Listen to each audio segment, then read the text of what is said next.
Hi everyone, I'm Tim. And I'm Kat. And we're sat in our new EV. And so what we're going to do today is we're going to just talk a little bit about what we've got, and then we're going to explain why we went for this particular option. And then finally we're going to compare against what we had before, which was a Fiat 500e. So do you want to reveal what we actually got in the end? Well, I'm guessing the clever people might have seen it on the thumbnail already. But we have got a Renault Zoe. Yep. Specifically the R135 IGT line ZE50. That's it. Reading from our notes here, because I was not going to remember that. So this is a 5-year-old second-hand Zoe. We purchased it a couple of weeks ago, and it was registered in 2020 in September. So it's about 4.5 years old, just over. And it has done about 16,000 miles. And we got it for roughly £11,000, which I thought was actually not too bad. Yeah, pretty good for the mileage.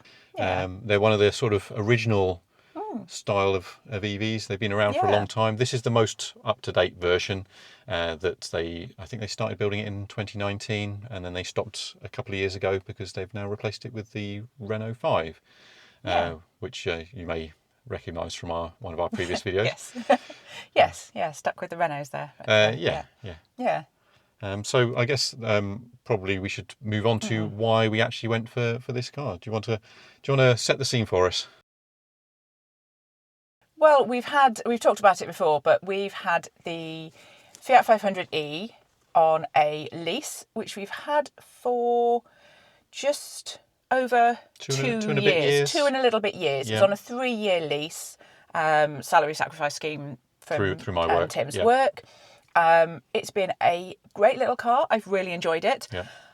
But for various reasons, we started thinking it was working out fairly expensive, really, wasn't it? Was the first thing that got us thinking about it. Yeah, so the reason we went for the leasing originally was because we wanted some time to assess the market for EVs.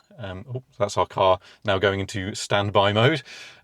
So we wanted to, at the time, there weren't really that many small EV options because we wanted a small EV. Which we've explained in previous videos. We didn't want anything really bigger than our previous car, which was a Honda Jazz, so 4 meters long, that sort of thing, super mini sized. And so at the time, I still have a petrol car, which I use to, I work away from home occasionally, so I needed to keep that car for a little bit.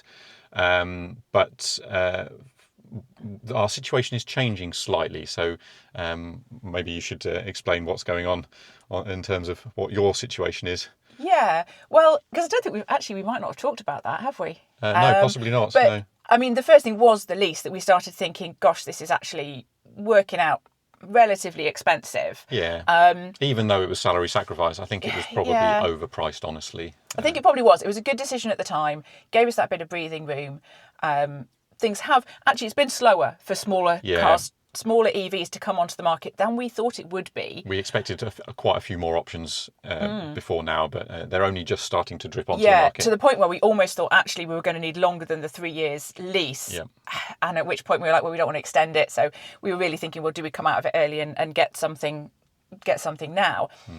And then this all kind of came to a head because I work 2 days a week at the hospital as a pharmacist, and I've actually handed in my notice because I've also, on the side, I've been building up my cross-stitch business with pattern designing, YouTube videos, tutorials.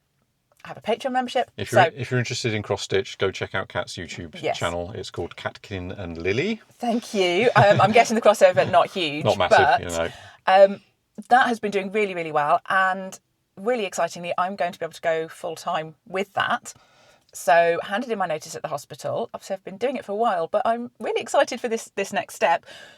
But that means we could go to one car because we needed 2 cars for those times when, well, obviously I needed to go to work a couple of days a week. And as I say, Tim sometimes needed to go away, not all that often, but for those few times when we both needed a car, we needed 2. Yeah. And we can manage with one. When Tim goes away, I can manage without a car for a few days. Yeah. There are, public transport. I can walk. So we can manage with one car. Yeah. So that made a really interesting situation because that one car then had to work for both of us. Yes. So we've actually way back when before we moved up here, we actually had just the one car, and we got on really well with that for a long time. And then for various reasons, we ended up having to get a second car, and that's been the situation for I don't know what. 12 years, something like that. Yeah, probably. But yeah, now it's really nice to be able to have the option to go back to one car, which we like. So yeah, as Kat said, that one single car would have to do for both of us. Yes. Which means that the Fiat 500e wasn't really suitable, and my petrol car isn't really suitable either for various reasons. So what we want to do is consolidate, go down to a single car, and that's partly why we went to test drive the Renault 5 actually, because that was one of the first kind of solid options that we were considering. Because there were some smaller EVs that were coming out that as a car for me. When we made the video talking about small EVs, there were ones that would have worked quite well for me, but the range wasn't quite there as a single car. So there were ones that were good options that we quite liked, things like the Hyundai Insta. That looks, looks really Cracking good. looking Absolutely car, brilliant. Yeah, The practicality is very, amazing. Very Honda Jazzy. It is. Sort of, Yes, it's not very exciting, but it does have Honda Jazz vibes, doesn't it? Yeah, definitely. And would have been lovely, but for one car, the range is just not. It's just not there. It's a little on the cusp. So ideally, we'd want something well north of 200 miles if we can, which the Fiat 500 we'd get maybe 150 miles on a good day. So that really wasn't. Yeah, wasn't 150 on a good day is definitely a lot less than you'd like if it's your one car and you will have to do longer journeys in it. So yes. Yeah. So we basically decided. We still need a little bit more time. We liked the Renault 5 a lot, as you'd seen in our previous video. But there are a couple more coming out, different EVs coming out next year. In particular, the Cupra Raval, which we really like the look of. The Volkswagen ID2, which is obviously the sister car to the Cupra Raval. I prefer the look of the Raval, to be honest. Yeah, the ID2. ID2 just looks a bit boring. It's fine. But not those, super exciting. Those are both good options. So we thought, well, we do need a little bit more time to consider the options. Yes. And the lease on the Fiat 500 was due to expire in February next year, and that didn't really give us enough time. And we were looking at the expense and actually decided that giving that up or sending that back early, obviously there is a fee. If you've got a lease, there is a fee for coming out of the 3-year term, coming out of that early. But even with paying that, we figured that getting a second-hand car for 12 months, 18 months, 12, something like that. 18 months, even if it's a couple of years, and then selling that back, the amount of depreciation over that time we had it would work out cost effective compared to keeping the lease. Yeah, exactly. Because we didn't really want to extend the lease beyond February next year. And if we'd ended up getting the Renault 5, that would have solved that problem. So that was one big incentive for getting the Renault 5. But we decided eventually that actually getting a second-hand Zoe was actually the best choice for us in the intermediate period. And is probably good enough that we actually could go to this one as our one car. Yeah. We can actually then sell Tim's my petrol car. Yeah. And actually go to the one car once I've finished at the hospital, which is you've got another month, haven't you? I have 3 weeks, I think. 3 weeks, wow. 3.5 weeks? 3.5 weeks. Very exciting. Yeah. So we can get to that one car situation with the Renault Zoe, which we couldn't have done with the Fiat 500e. No, that would not have been okay as one car. No, because we just needed that a little bit more range than the 150 miles that the Fiat 500e gave us, realistically, just to make life a little bit easier on those trips where we did need to go a bit further. And so that sort of brings us into comparing it with the Fiat 500e, doesn't it? Because we've got kind of our list of pros and the big benefit of this one. Well, one of the pros definitely over the Fiat 500e is the range. Yes, definitely. That was probably the most important thing at the moment. So the range of the Zoe that we're in now is about 190 thereabouts, maybe a little bit more. So it's a good 40 or 50 miles more than the Fiat 500e, which is a usable amount extra. Yeah. So that means that there are a handful of journeys that we would often do that we can now do without having to use public charging. Yeah. Just makes life a little bit more convenient. And even when you do, I actually having not had this car for very long, I don't often have to do long journeys on my own. And I did go at the weekend on a long journey and had to do, public charging. It was long enough I was going to have to charge. Yeah. And Just to stop for coffees and and lunch get coffee and food and, comfort break. Yeah. And having that extra range just made all the difference. I was still going to have to stop, but I would have had to stop anyway. So I was stopping for the comfort, charging while I was there. So it actually worked out really well. You probably would have had to have charged a couple more times. So yes, you charged a total of 3 times. So 2 on the way up and 1 on the way back. I did, because you did a bit of a circuitous route on the way up. Yes, so I was stopping at various places on the way. I mean, I think the journey was a couple hundred miles in either direction without the extra bits that I was doing along the way as well. So I think this way I only stopped because I was going to stop anyway. Yeah. And charged while I was stopping. This is the how you Fiat should do it, 500, which exactly, always be charging. Always be charging. But the Fiat 500e, I think I might have had to stop. You probably would have. When I didn't necessarily need. I'd have had to stop to charge, and admittedly, that would be annoying. Yeah, it's just a little bit of extra hassle, isn't it? Yeah. But anyway. So the range, absolutely brilliant. Yep. And in fact, it showed up the other plus point of this on that long drive, which is it was really comfortable. So comfortable. I mean, you've found the Fiat 500e even on a journey of an hour and a quarter, say. Yeah. About an hour is about the longest I'd want to drive the Fiat for, on any given phase of a trip, like without having to stop.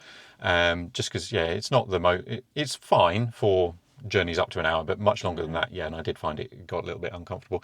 Yeah. But you found this one really good. Absolutely lovely. I mean, as I say, it was quite a lot of driving. I mean, I think the seats are really nice, to be fair. It was going to be a 3.5 hour drive for most of it, and with stops, I did at least an hour and a half, maybe closer to 2 hours, I think, in one go, and I was absolutely fine.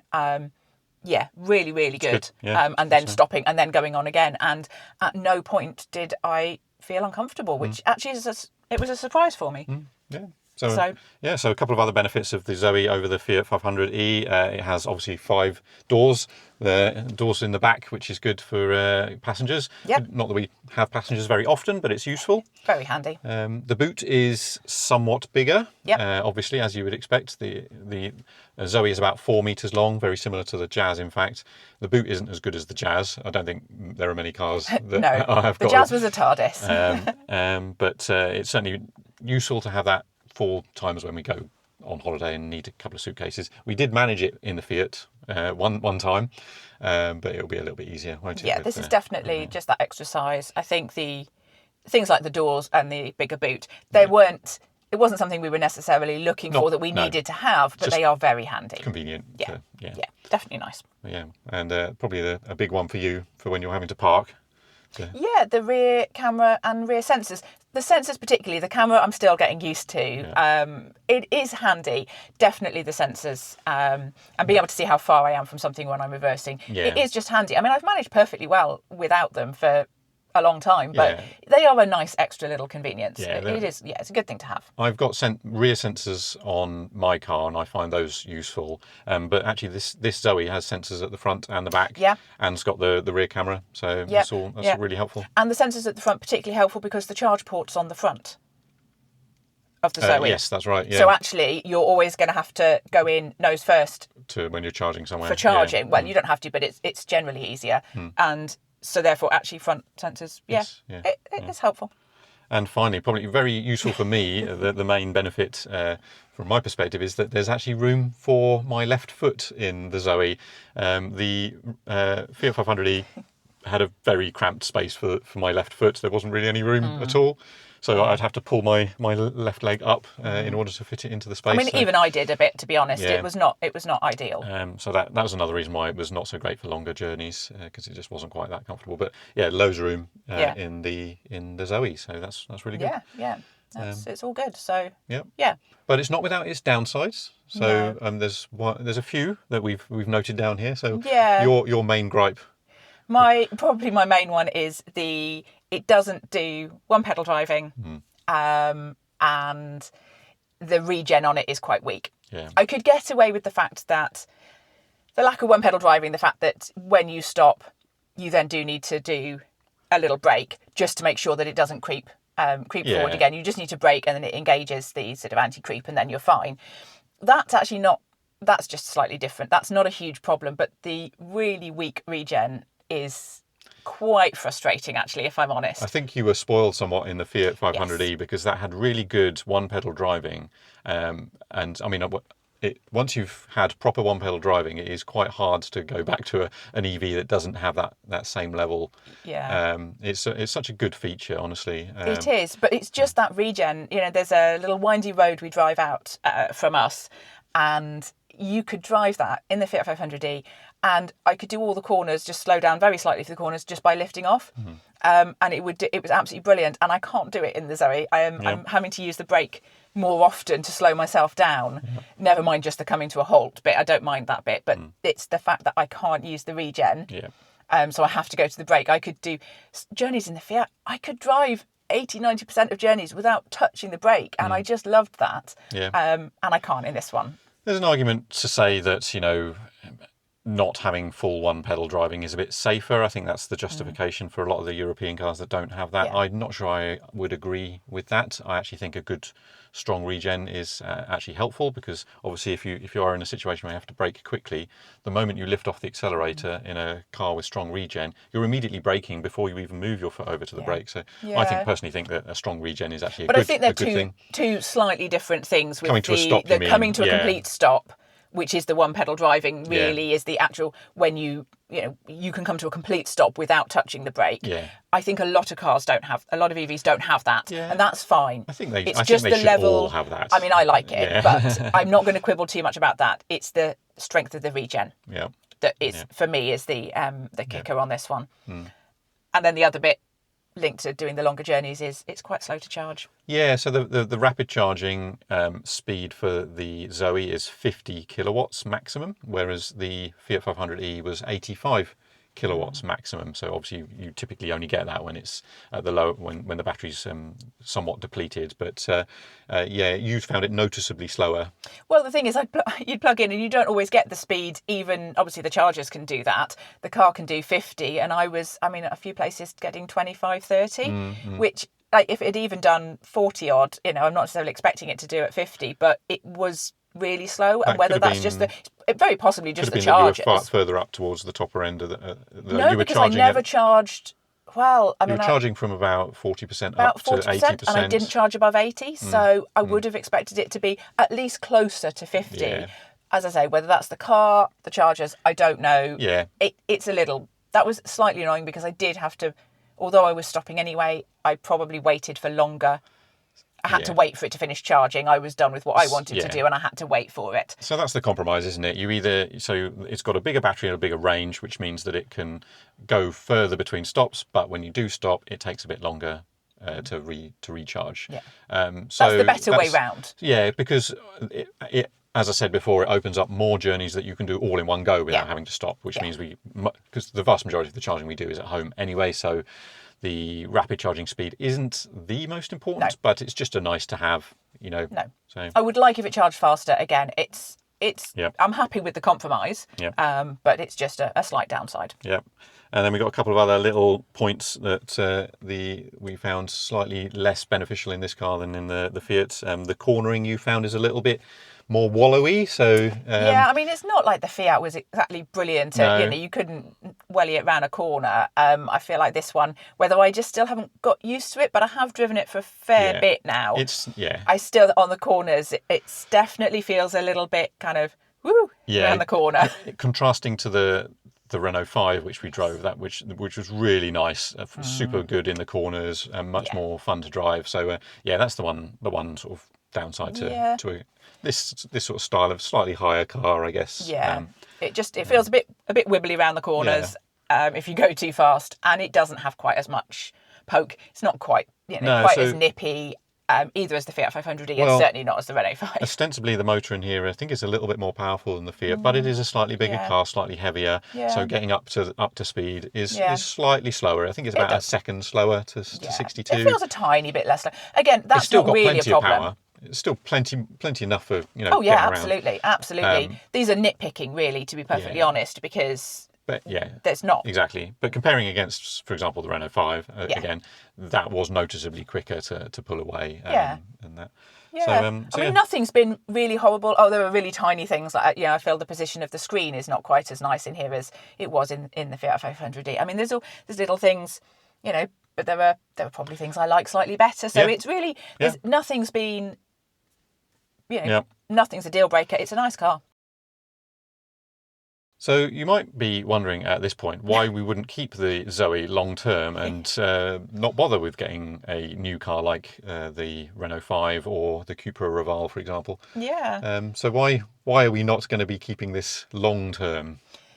Well, I think there's a couple of practical considerations which you might have gathered from what we've talked about, which is the range, which is much better on this one than the Fiat 500e, but still we would like something with a bit more range. Up above 200 miles, ideally. 220 would be great. So this does, as I said, about 190.